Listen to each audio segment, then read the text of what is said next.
జై శ్రీమన్నారాయణ. సుదర్శనవాణి పరిపూర్ణ వాస్తు కార్యక్రమానికి స్వాగతం. సతీష్ గారు మనకు కామెంట్ చేశారు, నాకు డేట్ ఆఫ్ బర్త్ సరిగా లేదండి, ఏ పేరు ప్రకారంగా తీసుకోవాలి?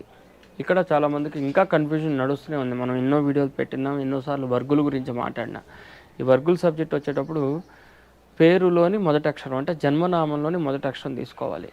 అట్లాగనే మనకు జన్మనామం కాకుండా డేట్ ఆఫ్ బర్త్లు టైముల ప్రకారంగా వచ్చే నక్షత్రాల ఆధారంగా మనకు సింహద్వార నిర్ణయం అసలు చేయకూడదు. అది కేవలం నక్షత్రాల ఆధారంగా మనం చేసేటువంటి జాతక ఫలితాల గురించి మాత్రమే విశ్లేషణ ఉంటుంది. కానీ గృహ నిర్మాణానికి పేరులోని మొదటి అక్షరం ప్రకారంగానే మనం నిర్ధారణ చేయాలి. దాన్ని వర్గులు అని చెప్పేసి మనం ఒక చాప్టర్ కూడా ఇంతకుముందు చెప్పున్నాము. మహర్షులు చెప్పిన దాని ప్రకారంగా మొత్తం 8 వర్గులు ఉంటాయి. 8 వర్గులు ఉంటాయి. ఈ వర్గుల గురించి మళ్ళీ నేను ఇంకో వీడియో తీస్తున్నాను, సపరేట్ వీడియోస్ స్టార్ట్ చేస్తున్నాం, కొత్త వీడియోస్. కాబట్టి వర్గు ఆధారంగా వాళ్ళ పేరులోని మొదటి అక్షరం ప్రకారంగా మాత్రమే సింహద్వారం నిర్ణయం చేయాలి. అది కనుక వివాహం అయినటువంటి వ్యక్తులు అయి ఉంటే కనుక ఇద్దరి పేర్ల మీద కూడాను చూసుకొని దాని ప్రకారంగా నిర్మాణం చేసుకోవాలి. జై శ్రీమన్నారాయణ.